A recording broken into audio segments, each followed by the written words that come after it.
This is the Coast Guard's 47-foot motor lifeboat, and this thing is a beast. It's used for rescuing people in some of the harshest weather conditions around the United States. It can operate in 20-foot breaking surf and up to 50-knot winds. But one of the most incredible aspects of this boat is if it gets overturned, it can actually flip itself back over. The boat does the full 360 degrees underwater and pops back up. That ideally takes about 12 seconds. But more impressive than the boat itself are the men and women who are trained to drive this boat through the surf. They're called Surfmen, and they receive their training here at the Coast Guard's National Motor Lifeboat School. The school sits near the dreaded Columbia River Bar, an area so deadly it's known to mariners as the graveyard of the Pacific. The Columbia River Bar is by far one of the most challenging bodies of water I've faced in my career. Since 1792, approximately 2,000 ships have sunk in this area. But what makes the Columbia River Bar so dangerous?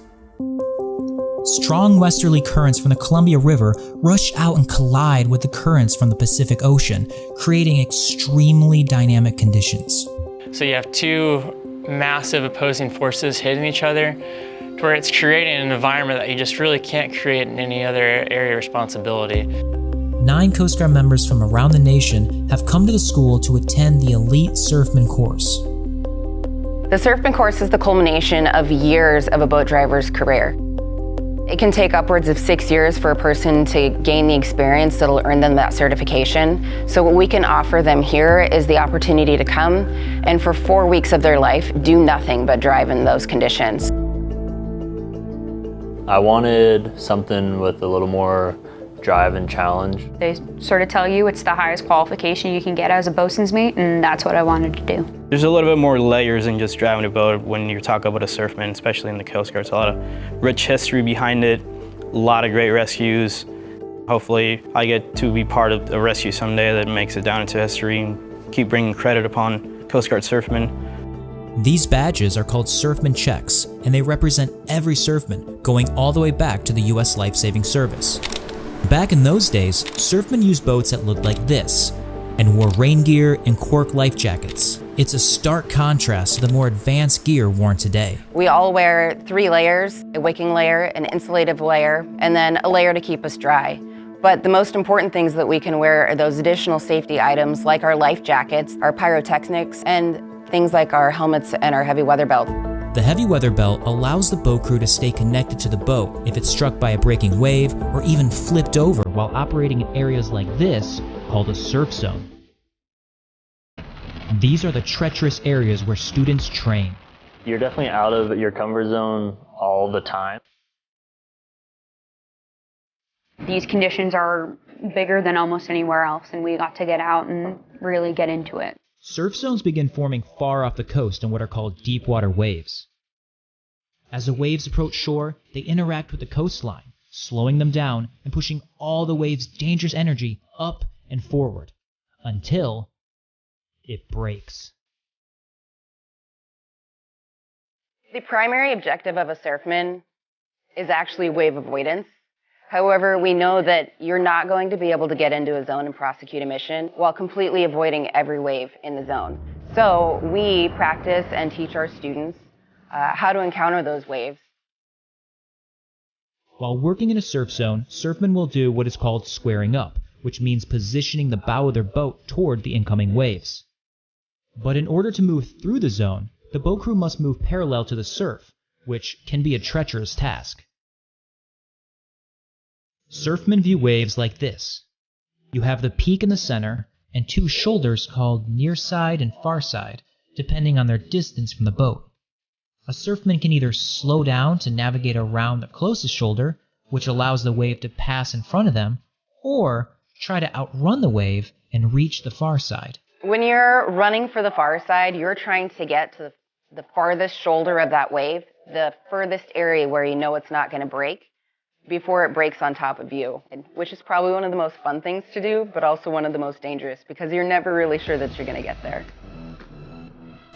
Every student is issued a media package containing a camera and editing software. What that allows us to do is provide immediate feedback on the boats, but also go back and analyze mistakes or good things that were done on the boat that day and really point out how they can change or improve upon their performance.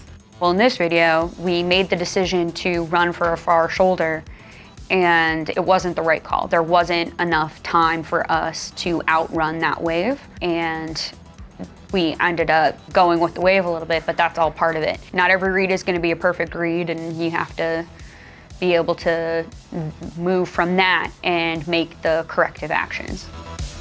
The students trained all the way up until the day of graduation, and it was on that final day that something crazy happened.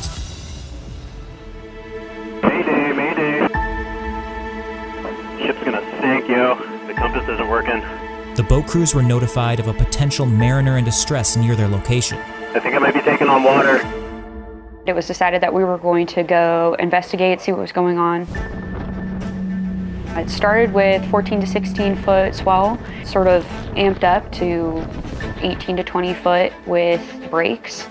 We were able to get on scene and figure out that there was one person on board who did not have a life jacket. One of the school boats was able to get a life jacket over to the person on board the boat. The helo decided to send a rescue swimmer down, and luckily it was just in time. Swimmer hopped in the water and helped get them onto the helo after the boat had rolled, and all in all, it was a pretty amazing experience.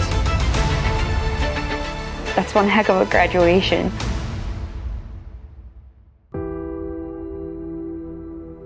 Yeah, there was no better way really to end this surf class. It was a pretty spectacular way to have everything kind of culminate and cap off an unbelievable 4 weeks.